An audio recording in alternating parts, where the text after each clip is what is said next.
Okay. Denver Broncos Mile High View, no commercials, no bullshit. Here we are getting ready for the Jaguars game. The Jags. We're not talking about the automobile or the animal out in South America, down in South America. Okay, in today's show, we're going to talk about free agency flops, Darby, Jorden Phillips, Fuller, and we're going to also talk about Surtain, and we're going to see more of Callahan in the slot, which we should have been in the. Obviously, that backfired on them. Congratulations to you. We're going to talk about the Jags. You've watched a bunch of Jag film. I'd watched the half. And I came to some conclusions, the first half, that is. We also celebrating Teddy Bridgewater as he is being stabbed in the back to bring in Aaron Rodgers. Way to go there, Broncos organization. And also the Kool-Aid drinkers stabbing him in the back. We're going to talk about PFF's F grade on the Broncos defense with the Giants game, and Simmons was targeted specifically. I imagine that. I also want to talk about the Ravens at some point, so if you can remember, remind me about. Don't forget the friggin' Ravens. That's all I have to start this out with. Why don't we go back to the Giants just really, and we'll get into the Jags. I put out a film study the best I could. You sent me a link, and a guy was, going over Bridgewater, and he's got the all-22. I don't know where the hell he got that. I wonder if people are on special lists, Yeah. Because I can't. I paid, and I was supposed to be able to get the all-22, and I'm not able to. So when I do a film review, I can only do the broadcast. That's all they're letting me have. Mm-hmm. Are you able to get the all-22, or am I just like you? I can't get it right now. So that's a good question. We should have asked him on the. Where did you get the all-22 film? Give us the secret. Yeah. Oh, you got to be on that special list. Yeah, that's what concerns me, is people on special lists. So anyway, so when I show the film, I can only show broadcast. So anyway, without further ado, what was your takeaways with what I did with the film review, and then we can go from there. My takeaways are there's one thing that I kind of disagree with you, but I see where you're going with it, and I can kind of see where you can see it from a different point of view than I did, because I haven't been long in the tooth as much as you have when it comes to football and the schematics of things. But when it came to the offensive side of the ball, I think they ran more of the Mike Munchak, Rich Scangarello offense more than they ran the Josh McDaniels offense. But I can see where you're coming from with it, with getting the ball out quick and getting those underneath receivers involved. I could see where you're coming through with it, but I think it was Teddy Bridgewater's, like I said in the last podcast that we had, with his ability to extend plays rather than taking plays off. That's one thing from Bridgewater I was really impressed with, because he had the time to do it. But again, we're going against the Giants defense here. They proved once again on Thursday night that, this was an all-hype team. So, that's the only gripe I had with the film. Other than that, I thought you made some great points. I think that bringing up the Patrick Surtain thing was very important, because people need to know more about what this guy does differently when he's boundary, and he's actually finally going to do that against the Jaguars, rather than playing him in the nickel 99.9% of the time, which we saw Sunday. Just want to talk about the nickel really quick. As far as employment is concerned in the NFL, I think you're going to see a change in with the NFL pay structure. I know this is going to be totally boring to most, people looking for a pep rally or something. But it's one of the lowest paid and most underappreciated positions in football. It's one of the lower paid slot corner is, and to me, in today's NFL, it's right up there because if you have a guy, I mean, he doesn't even want to be there. He'll rather go to safety or someplace that pays more. So the NFL, I mean, coaching and whatnot. I mean, if I own, again, this goes to ownership. If you own a team, you better covet because everybody's throwing in that section. They're not just doing it to the Broncos. It's everywhere. It's endemic.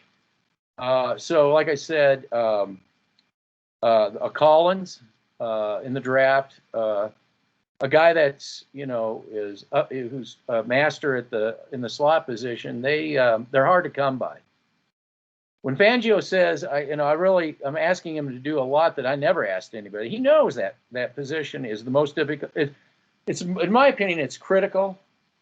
It's one of the most important coverage positions, and I think in the future, if people don't want to get burned there, and you got a guy that can cover that and cover it well, I think that you're going to have to start paying people more for that. Now, I just want to go into the Giants really quick about that game that was a Thursday night game. I've also lost faith in Washington. Their defensive line. I mean, come on, you're up against. But let's remember too that things change year to year. Maybe they're getting it more. Like you said something about the Giants drafting, and they did draft for offensive linemen. Kind of went up the ladder to get offensive line. Maybe they're starting to gel a little bit now. Maybe those draft picks are starting to pick up now. You brought drafting from the inside out. So I'm trying to preach that for years and years and years. I understand when people lose patience with the position. They want to go with the sexy positions, go with the receivers, corners, quarterbacks, etc.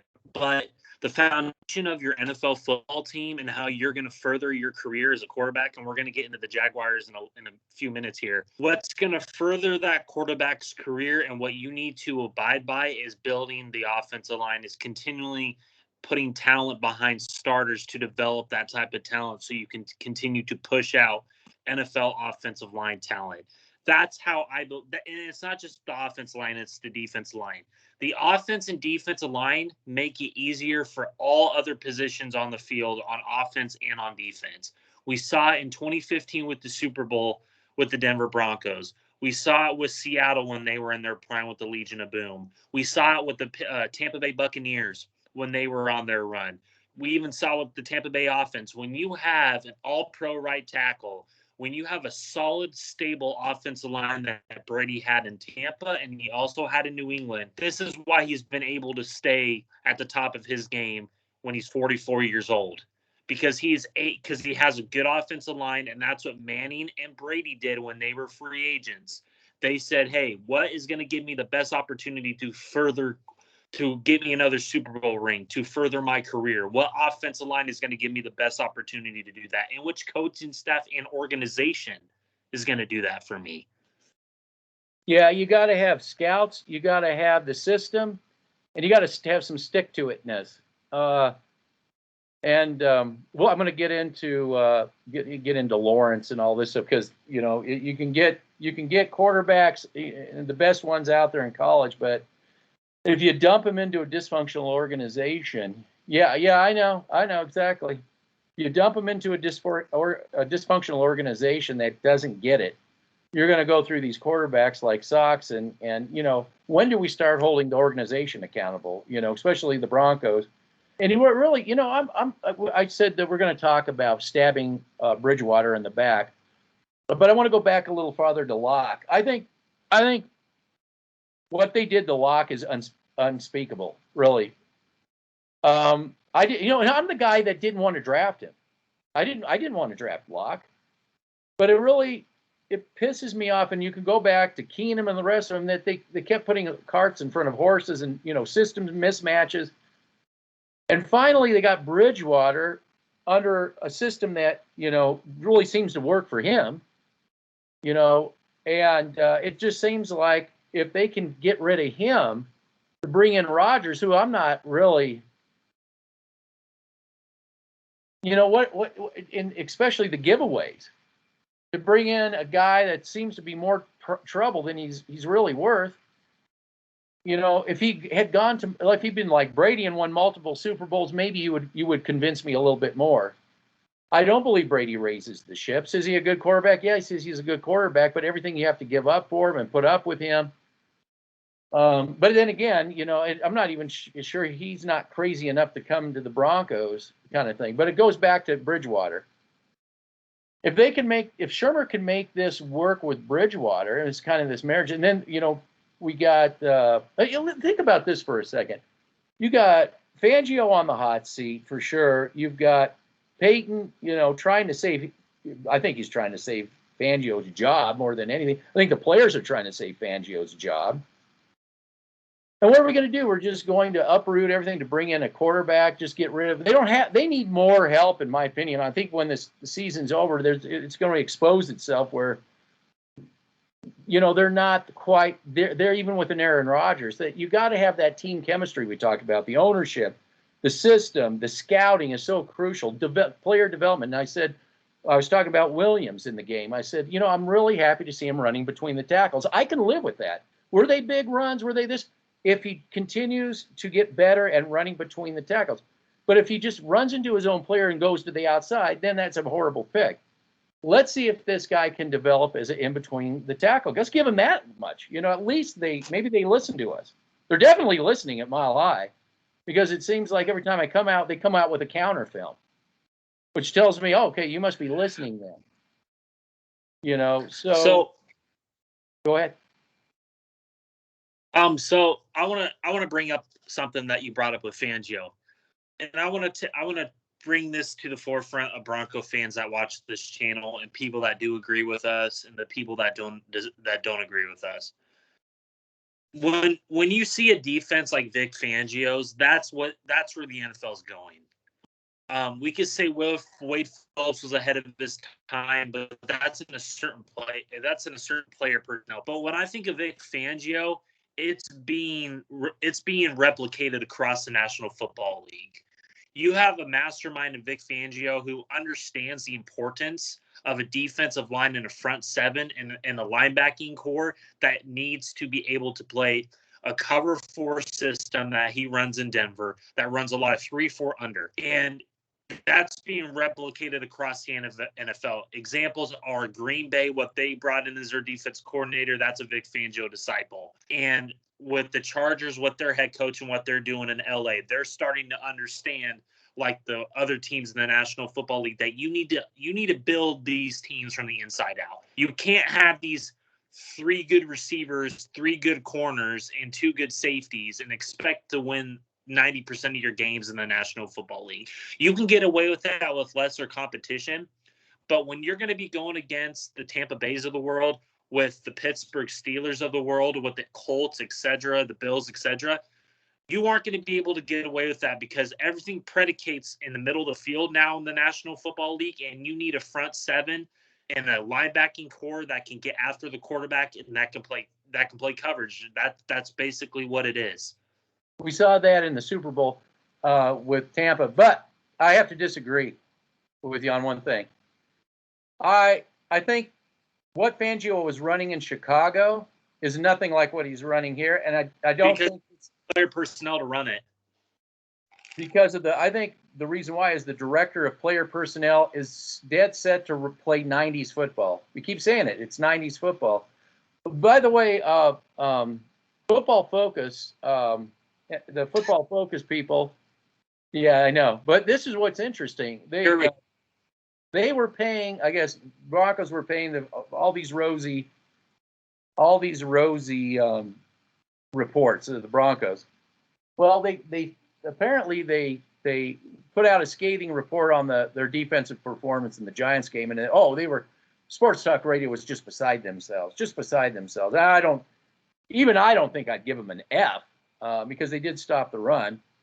I can't give them an F if they did a good job stopping the run, but Simmons in particular was pointed out. I want to talk about Fangio's system. Fangio did not designate a guy to strictly be a robber. That's all you do. You're just going to rob. Well, you're so one-dimensional. You're not even one-dimensional. You're like zero-dimensional. And that's all he has Justin Simmons doing. And all they know is, well, this is where Justin Simmons, we can wheel everything around this guy because we know he's not going to do anything.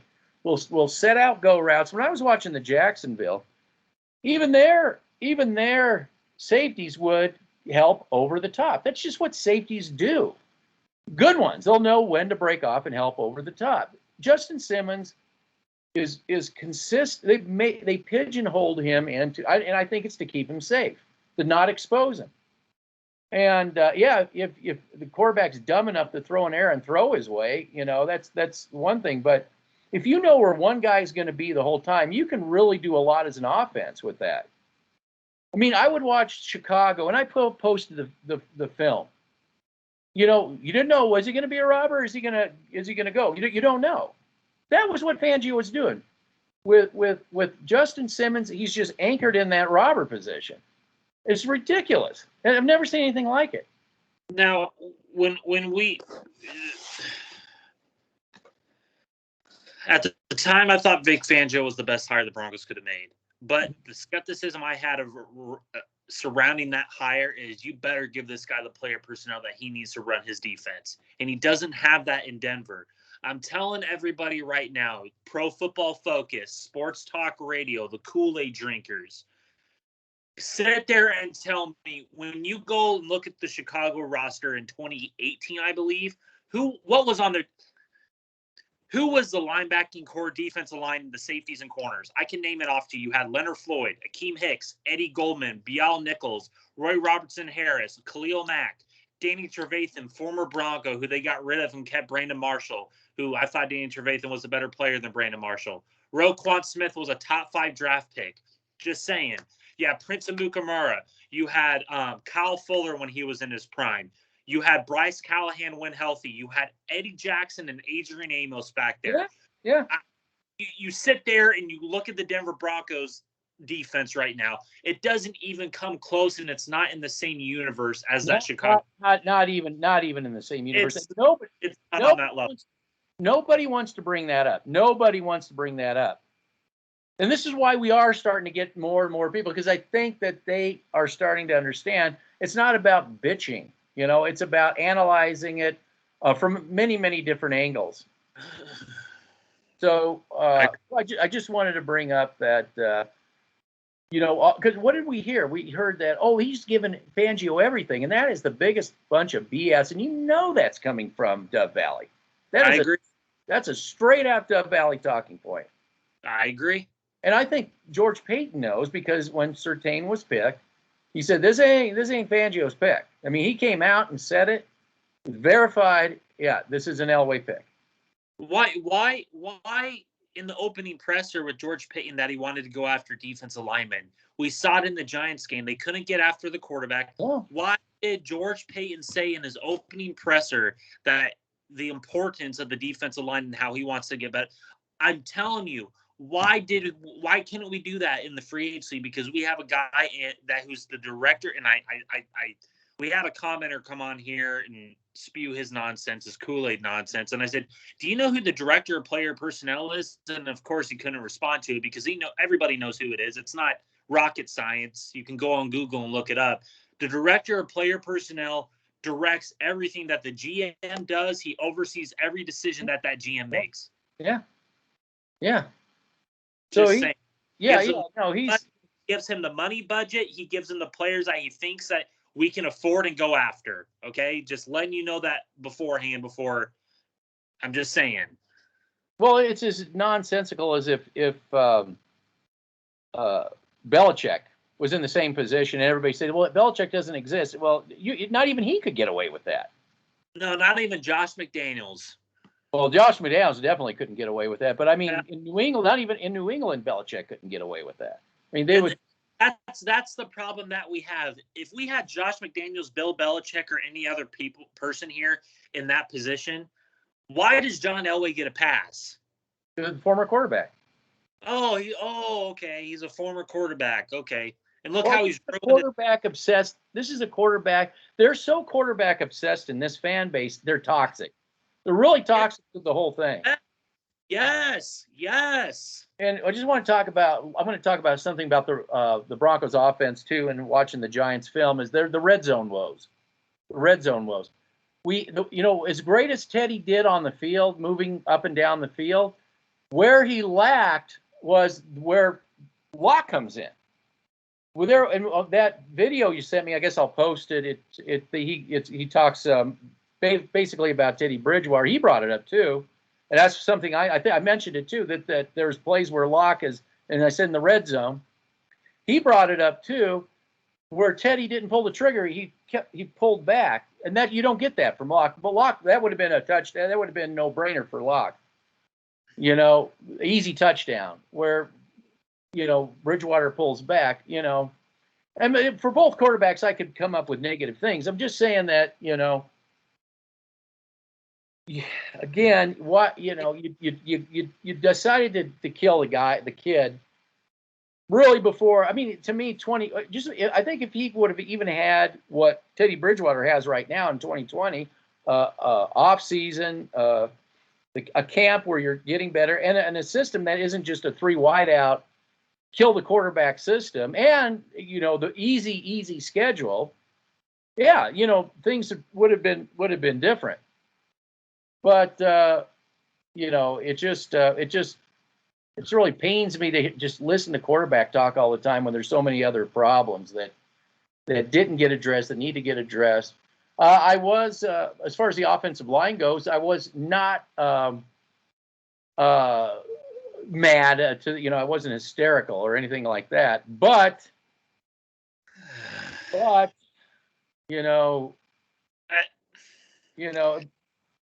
again, it was the Giants.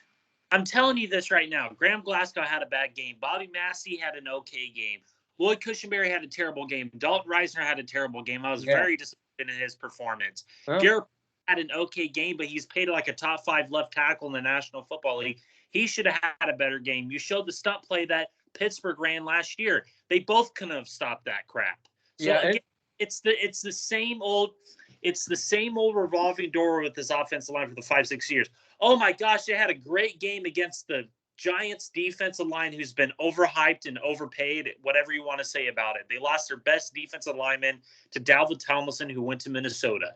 We could say all we want about it, but I'm telling you guys right now, I was watching the film that you provided, and from my end too, that in pass pro, when they're not going to be able to run, I'm telling you, Teddy Bridgewater is going to get hurt. His numbers aren't going to look good. He won't be able to have the processing time to get to the receivers.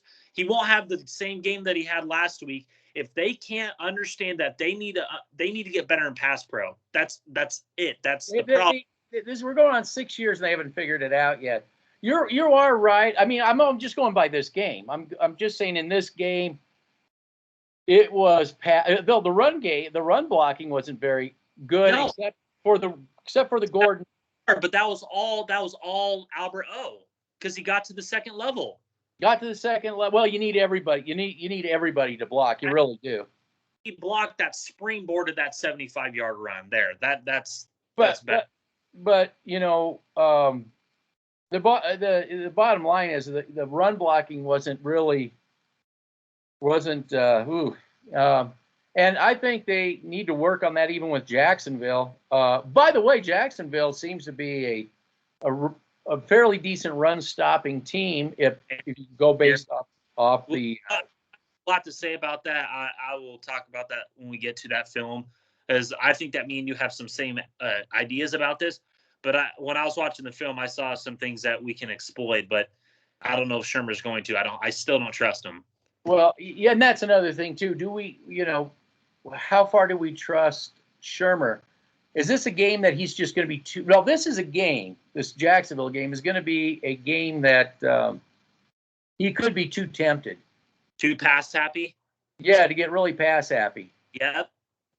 The Jags defensive line doesn't seem all that bad. I'm not saying it's stellar or anything. Their coverage is pretty stinky.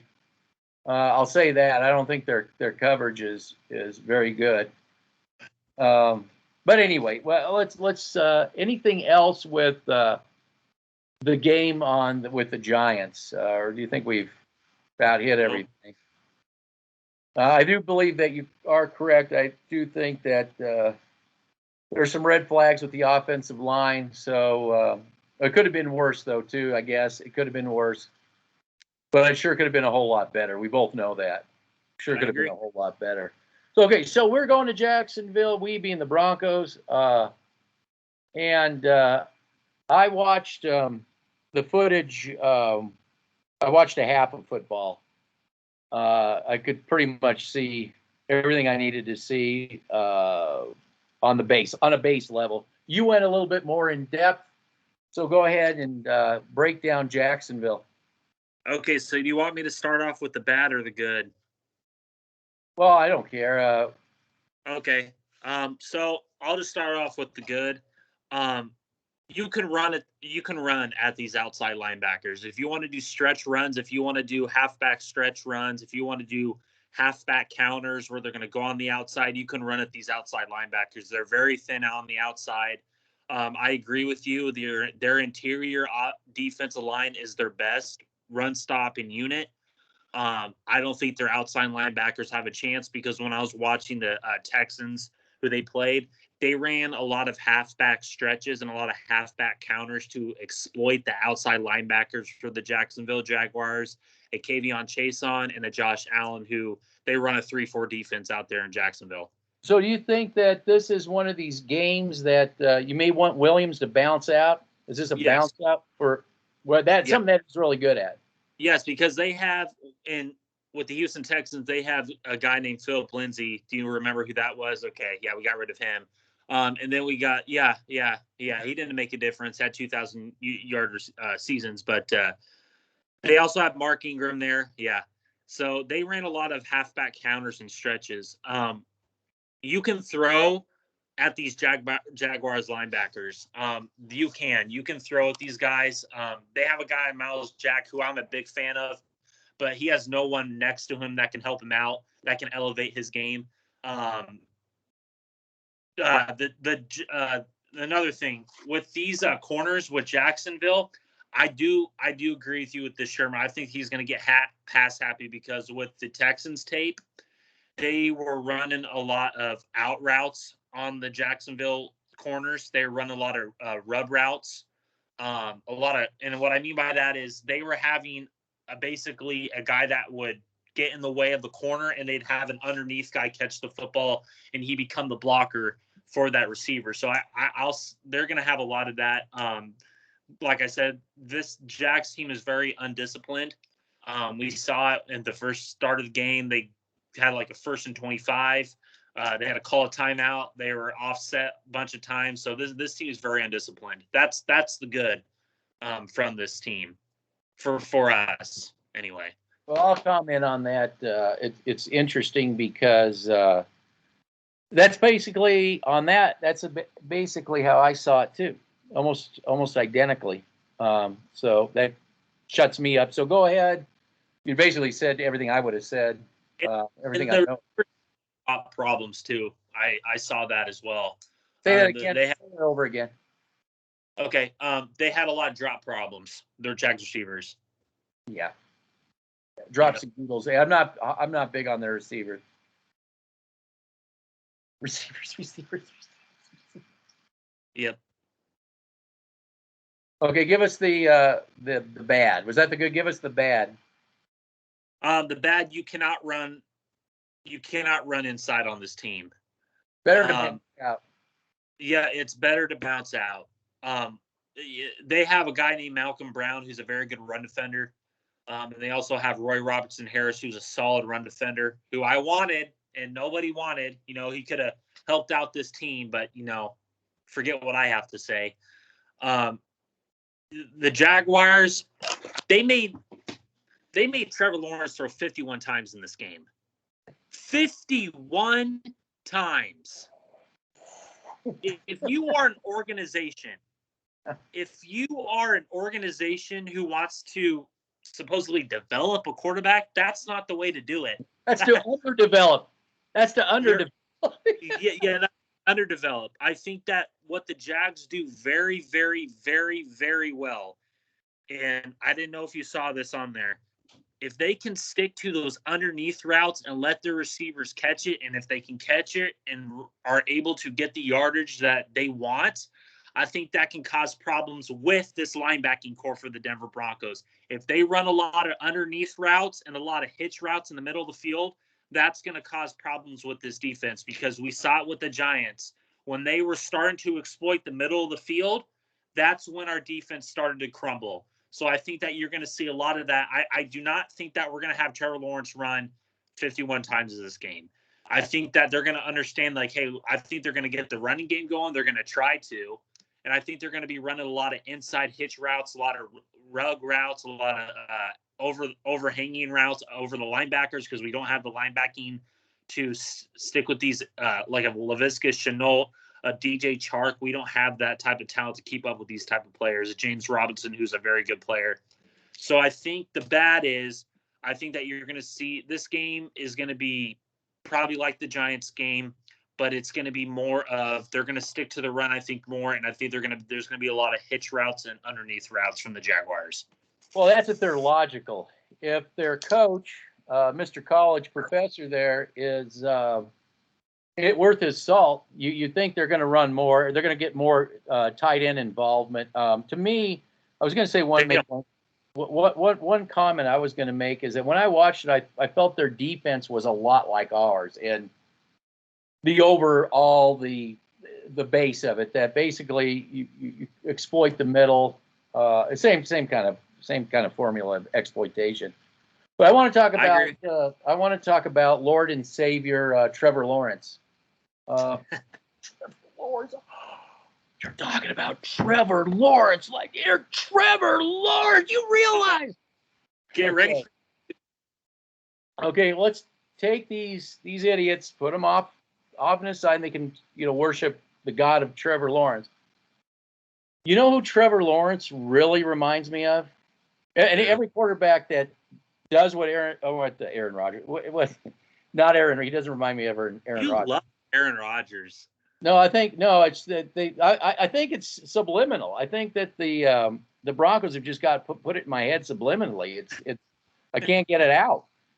As much as I don't have any like medication to get it out. So no, Trevor Lawrence reminds anybody like Trevor Lawrence reminds me of one guy, and I'm going to say Drew Bledsoe. When I was watching, I watched the first half, and it did not surprise me, or most of the first half, that he ended up getting 3 interceptions. When he'll throw a football, and you'll say, "Wow, I can see why this guy was a number 1 pick, a la Drew Bledsoe." But if you look at the body of throws that he had there, he's over and undering. He's consistently over and undering his receivers. Consistently. And I just don't have faith in people like that. I just, been around the block. I mean, I lived in the Northeast for a while, right at the end of Bledsoe's and the rise of Tom Brady. I saw plenty of it. The same thing. These great, fantastic throws with a lot of under and overs. So if Simmons comes up with an errant throw pickoff, it wouldn't surprise me in this game. And again, like I said, if College Professor himself, if he's learned anything in the NFL, being in the NFL, he better get Lawrence running the ball, get a little rhythm built up, do a little of the more shallow stuff. I agree. And then, maybe a bombs away, when warranted. Now, let me say something. I'm not going to sit here and say the Jaguars are this all-world team, but they did start to do they started to figure it out somewhat in the second half of this game. That's why I wanted to watch the second half to see if there was any adjustments to the first half. Yeah, you watch adjustments. Yeah. Yeah. What do you see? The adjustments where they were running a lot of up-tempo, no huddle. I thought they played very good in that type of format. And they were running a lot of play action. And there was a play where Trevor Lawrence, it was a play action to DJ Chark. It was a beautiful football down the field, a beautiful play call by their offense coordinator, Darren Bevel. It was a go route from DJ Chark. He faked it off to James Robinson. He rolled out to the right, had the safety, picked the safety off on the right side, believed he was going that way, came back, boom, just a beautiful football, beautiful play call by Darren Bevel. They started doing that more in the second half. So I think going into this game, you're going to see a lot more of that, I believe. You're going to see a lot of, they're going to try and run the football more. I really believe that, because you cannot go in this game and expect to win when you have Trevor Lawrence thrown 51 freaking times in this game. No, that's just like stupidity. Yeah, that's coach stupid. That's coach stupid. Yeah. Go ahead. No, go ahead. I want to say coach stupid. That's what that is. Coach stupid. Hey, coach stupid. Throw the ball again. Yeah. Here we got a situation on our own going on. We have Darby out, and maybe we can talk about flops too. Flops. We have Darby out, but we have Surtain on the edge where he should be. Yeah. Up against, and I would say not the greatest receivers. So that's maybe where some hope is, believe it or not, oddly enough.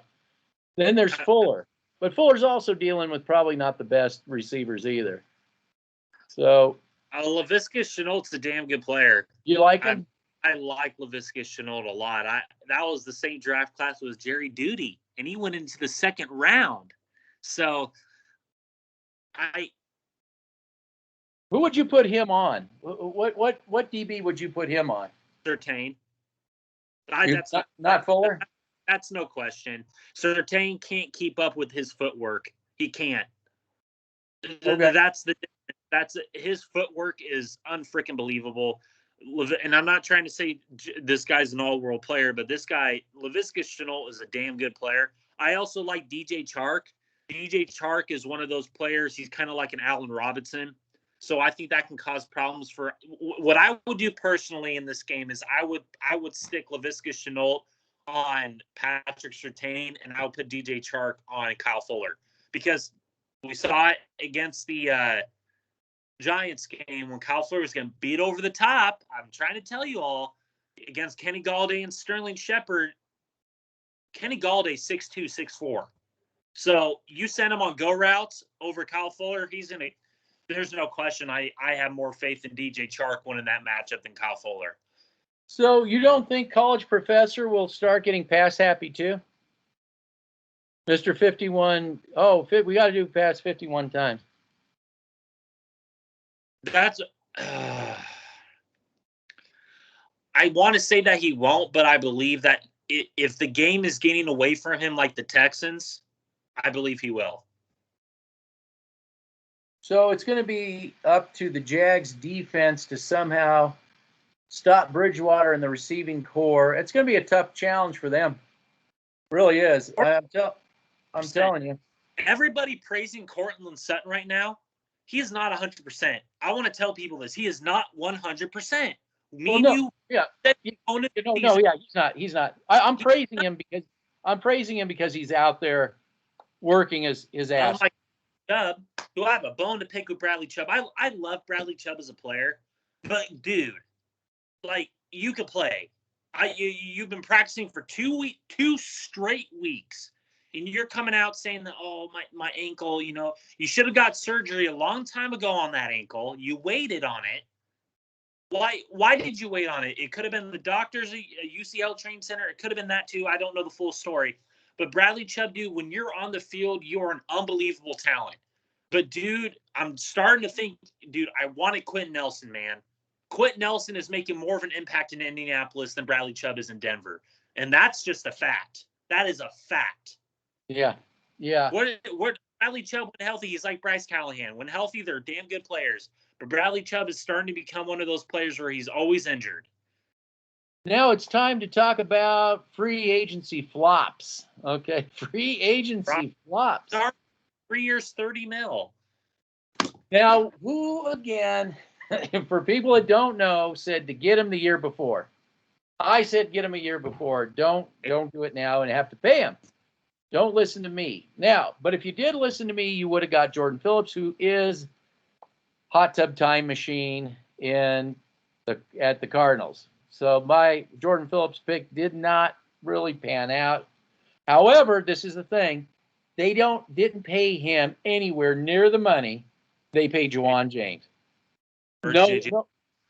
Or who? or JJ Watt. Well, or JJ Watt. Yeah. I mean, it stung, but it didn't sting like a hot tub time machine. So I just wanted to say that. Talk about those flops. Fuller. What about Fuller?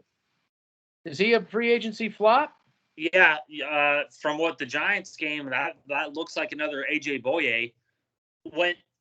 When Ronald Darby, I want to talk about Ronald Darby, and you saw it in the film. I liked your film breakdown.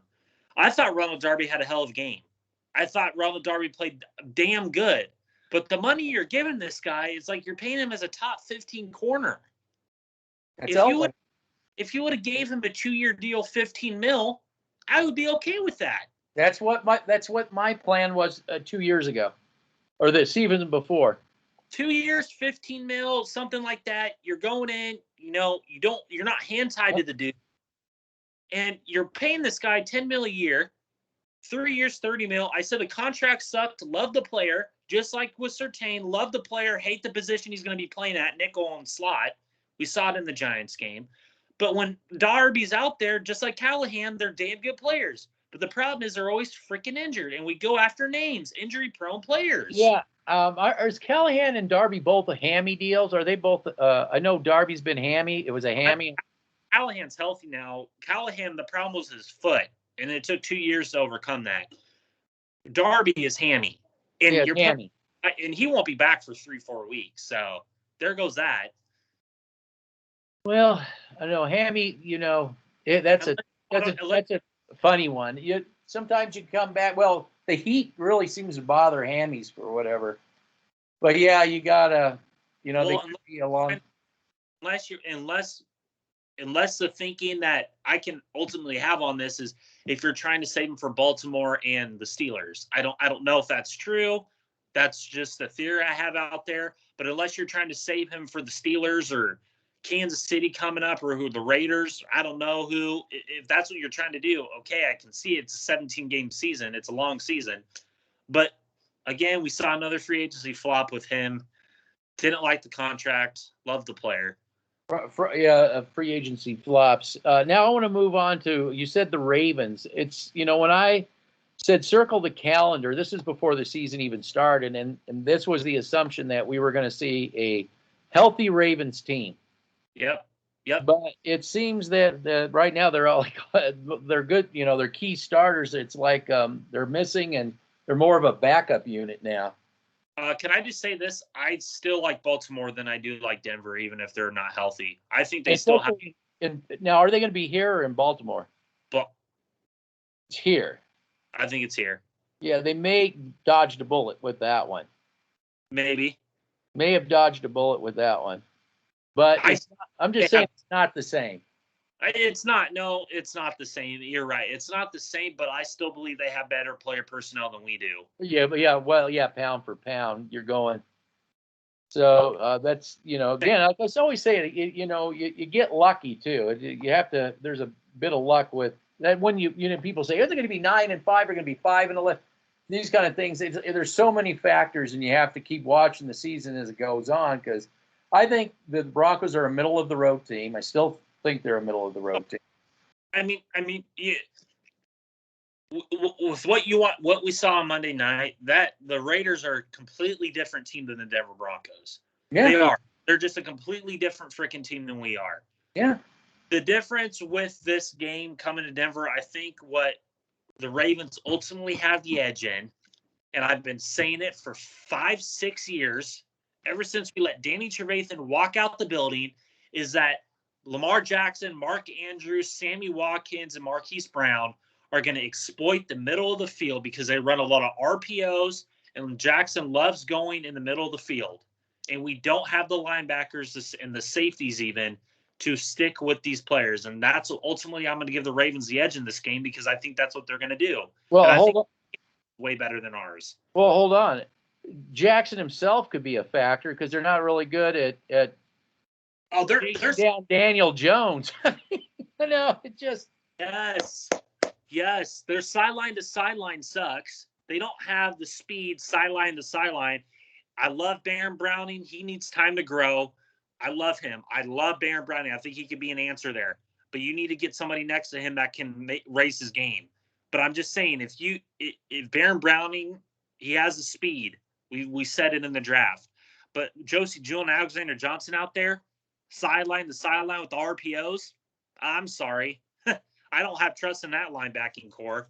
No, not at all. Not at all. Not at all. So, yeah, that's still going to be I think even the Raiders' offense is going to be, and the LA Chargers and the Chiefs. I think all these offenses are going to be a challenge to this defense. And we're going to hear it's all Fangio's fault when we know it's not. We'll know. We will know that. I think one more thing. I'll talk about the Ravens real quick.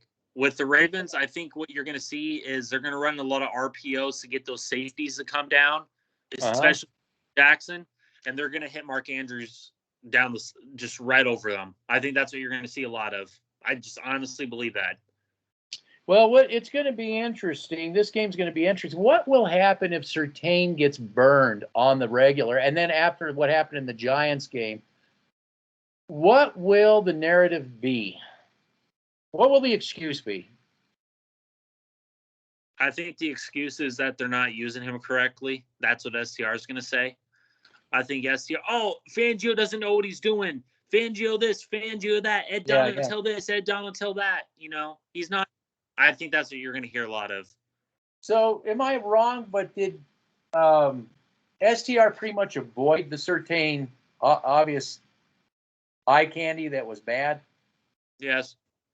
They didn't even, not even a mention. In the draft, the whole national media was on our side about this. Yeah.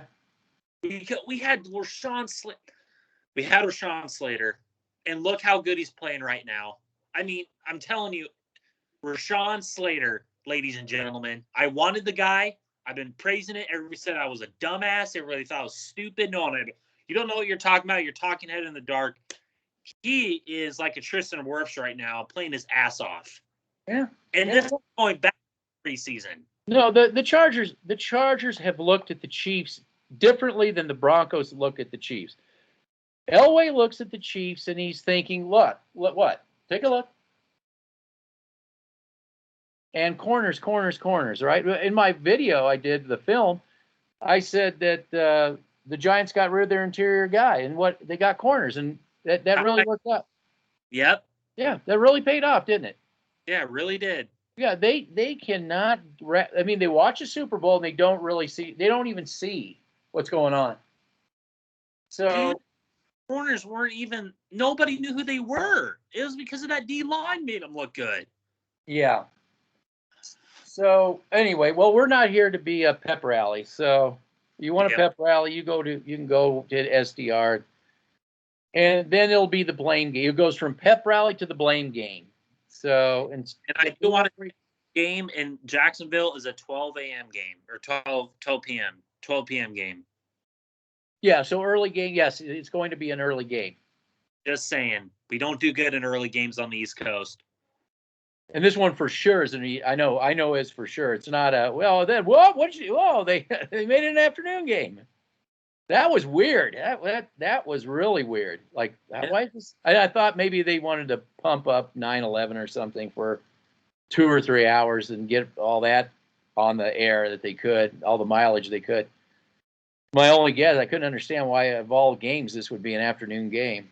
But anyway, so we have talked about Surtain. And what else we talk about Kool-Aid drinkers. We talk about the grade of an F. You added your own. Yep. So, yeah, I just want to say one thing is that Teddy Bridgewater played decent. And what I just couldn't help, and again, it makes me mad because when I say they haven't done any quarterback any good, is how right after Teddy Bridgewater has probably one of the best games probably in his career. I'd say one of his best games. I didn't say the only big game, but what is this? What does Dove Valley do? They send out an immediate announcement that they want Aaron Rodgers. And, is that not a slap in the guy's face? I love it, man. It's funny. It's this organization is so toxic to the quarterback position. I mean, here's a guy that maybe he could be a good guy that you could keep around until you don't have to worry about next year's quarterback draft. Maybe a guy comes out later on and he can work under Bridgewater. I mean, you got one in Locke, but you've already given up on him. Let Locke go somewhere where he can actually make an impact on a team. See, and then this is where me and you just hit it off right here. You have Teddy Bridgewater here. Build a town around Teddy Bridgewater, and then boom, you can draft a quarterback, and there you go.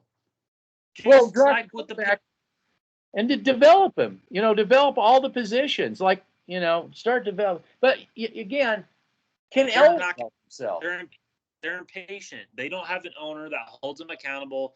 They're an impatient franchise. They want to go 9-8, 9-9, whatever the freaking record is. 9 wins. Oh, 9 wins. Rodgers. Yeah, and then Aaron freaking Rodgers, and then just saying, I do not want Aaron Rodgers here. He is a clown show. I don't want him here. Go somewhere else. Go to New Orleans. Go to the Colts. Go somewhere there. I don't care. I want an owner. That's what I'm looking forward to, an owner, and having George Paton have the opportunity to prove that he can do something with this team. Well, and I agree. I don't think I want any new quarterback until this ownership. Yeah, until this ownership situation is taken care of. Because if they go after Aaron Rodgers and he just well, wait a minute, he decides he's going to go somewhere else because he doesn't agree with the brand new owner. I didn't sign a contract with you. I signed it with Elway. And then everybody hates this new owner, which this guy had nothing to do with because Aaron Rodgers just decided it was his opportunity that now I can go wherever I want to go, I think that's more reasonable with the Deshaun Watson crap. I think that fits more with that situation than the Aaron Rodgers situation, just due to the fact that I think Aaron Rodgers is that stupid to come here. I honestly believe he's that stupid. Well, he's also that stupid to tell the owner, "Hey, I don't like, what's that?" He's like Jay Cutler. Essentially. He's like Crybaby Cutler. He is yes. Essentially, it's maybe a little upgrade accuracy, but they have the same arm strength, in my opinion. Well, same arm strength, but accuracy is everything, and a little bit. But the bottom line, there's a lot of crybaby stuff, and I mean, he was all butthurt when I'm at the end of the draft. I got voted, 32, or I don't know what it was. It was towards the end of the first round, right? Yeah. Aaron Rodgers is a guy that he'd rather spend time in Hawaii than be around his players and his teammates and, help improve the chemistry of this team. Yeah. But instead, and that's what Peyton Manning was good at. That's why I love Peyton Manning. He showed up to every OTA. He showed up to every mini camp. He showed up to every training camp. He held players accountable. He held the coaching staff accountable. Aaron Rodgers does nothing of that. Aaron Rodgers. At least Tom Brady does some of that. Aaron Rodgers, like Jay Cutler, is a legend in Kool-Aid drinkers' minds. He's a legend. Yes. He's a legend in their mind. Not a legend at the time. One Super Bowl, and I haven't seen the guy raise the ships. Because of the defense. I've never seen the guy raise the ships over a course of many seasons. Always chokes in the playoffs. Or he's injured. He's like Cutler. He thinks he's Ben Roethlisberger. He's got 5 guys hanging off of him while he's, that's the culture. That's the culture that sports talk radio really goes after, is the heavy Kool-Aid drinking fan that they want to see they want to see Ben Roethlisberger. Ultimately, what they want to see is Elway again. Ultimately, what they want to see really is a Ben Roethlisberger. He's got 5 guys hanging on him and still throws a 80-yard bomb, as if that's football. It can happen in a game, but that shouldn't be what you're striving for. You know what I'm saying? We're never gonna. No, of course we won't.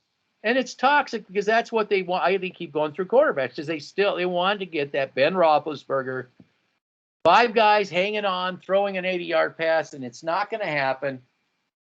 I'm just listening, people in the comment section. Teddy Bridgewater, he didn't thrill me, Oh my God! Did you see the way he was? I didn't like the move to begin with, but I have to give Guy credit where credit is due. He looked very good in the pocket. He was manipulating the pocket. He was extending plays for the receivers to get open. He was making some unbelievable plays. Okay, against the Giants defense, I'm going to continue to say that against the Giants defense, but still, I like his leadership aspect of his game. That's one thing I'm very impressed by. Every time he comes out and speaks, he doesn't cause problems. He doesn't cause shit. He just does his job and goes home, and that's what I want. Well, he's got something I don't think Aaron Rodgers has. Something very important. I think he gets support by the players. I think the players are told you'll love to work with Aaron Rodgers. I don't see the camaraderie with Aaron Rodgers and his players. This is how I know that this team is behind Teddy. I think it was at the end of the Giants game, they had a little clip. Von Miller and Teddy Bridgewater was here. And literally, Von Miller came out and said, I haven't felt this way in a long time since 18 was here. And he's talking to Teddy. So they want to get rid of Teddy Bridgewater. I mean, what? Yeah, get rid of him and bring in Aaron. Yeah, you're breaking up a bit, but get rid of him to bring in Aaron Rodgers makes no sense at all. Really, it doesn't. And then Elway will not be able to help himself. No, he won't. And I agree with you. I still don't think the quarterback position is supported yet by, where's Slater? You wanted Slater, right? Yes. Okay. You wanted the offensive lineman. And I could have lived with that. That was one I could have lived with. A guy. Even Collins. Davis. And Zaven Collins. Davis. Yeah. By the way, Zaven Collins is on that Arizona team. Yeah, with Isaiah Simmons. A good Simmons, not a Justin Simmons. Oh, this guy's a good player. So, it's just, it's something else. So, basically, we're both chalking this up as a Denver win, maybe, but there's always that chance with this team. Yes. And we're not the type that would be shocked if they lose. If they lost, we wouldn't be shocked. We would be disappointed, but we may be somewhat surprised. We'll say somewhat surprised. But losing, Teddy may make a difference. We're talking Teddy Bridgewater. He may make a difference in that game between inexperience and experience. Well, let me just say this: losing teams always find ways to lose, and I still believe this team is a losing culture. I still believe that. Yeah, well, you know what? And what's in the back of my mind is adversity. What happens when adversity hits? Yeah, I think Teddy is a factor. There's just kind of a aura. Or in a stabilization type factor, like a glue. They haven't had the glue, and it's not. And I can't blame Locke. Locke, I think he was given just dealt the most stupidest hand in. I think if he went somewhere that had their shit together, I think he'd be a damn good quarterback after everything's said and done for that system. I could see him running this type of system where it's both a Rich Gandrall and 3 wide out type. I can see him developing into that. I agree. It would be nice if instead of all the damn Aaron Rodgers talks, if they said, look, we'll concede that, maybe it was a little late, but maybe you finally got the cart and the horse right, the system and the quarterback right. And Locke could be the guy that, is waiting in the wings, and we'll see how he does to take over, but we can also draft too. It just would be nice if we had some stick to itness, but they don't. No, they don't. We stick to itness to the quarterback. I want stick to itness with this whole damn team, offense and defensive. Line, development, scout, and giving Fangio, having him do what he always wanted to do, having Munchak, letting him do what he always wanted to. Hopefully, are they putting the leash on Shermer, putting a leash on him, and saying it's not going to just be Kansas City 3 wide receiver sets. You got to start coming up with something that actually works. I wouldn't be shocked if there's a lot of that in this game, because I do believe Shermer might get pass happy. Pass happy with what? With the Kansas City system, or with the Shermer Kansas City system, or with the tight end heavy system? You tell me. I think Shermer is going to look at that Texans tape and he's going to say, "Oh, I could throw in these corners. Oh, absolutely. I'm going to run my offense." Yeah. Yeah, we'll see. Yeah, I mean, Teddy threw a lot in that game, so you may be looking at 51 passes. That would be oh man, if Teddy threw 51 times, I would come here and oh man. Well, against this team, he actually may have some success with that. That's the funny thing. We'll see. Yeah. That's the funny thing. But if they go into Pittsburgh thinking 51 passes, we'll that's when the real shit hits the fan. I agree. All right, so again, here I just want to say this is that there's no guarantee we'll be able to do a post-game show. I don't know how, it all depends on work and how that goes. I am going to be able to hear it. That won't be a problem. And I'll Monday just start breaking the film down.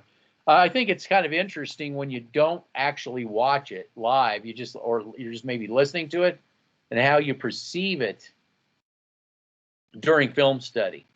Just find it different, because I've never really missed a game.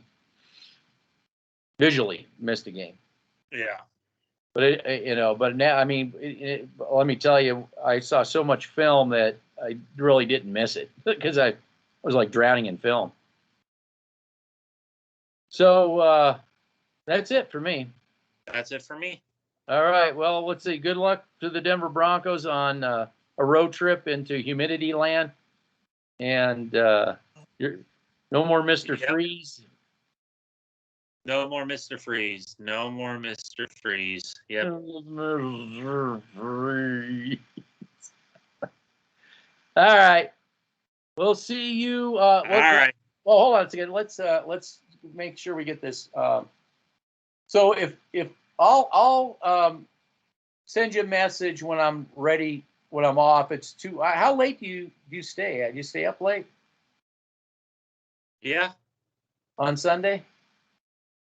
Yeah, I stay up very late on Sunday. Okay. When I come in, where's the wife bitching? When I come in, I'll text you and see if you you can do a late nighter, if I'm not too dead. Okay. All right. Okay. All right. Bye. All right. Take care. You too. Bye-bye. Bye.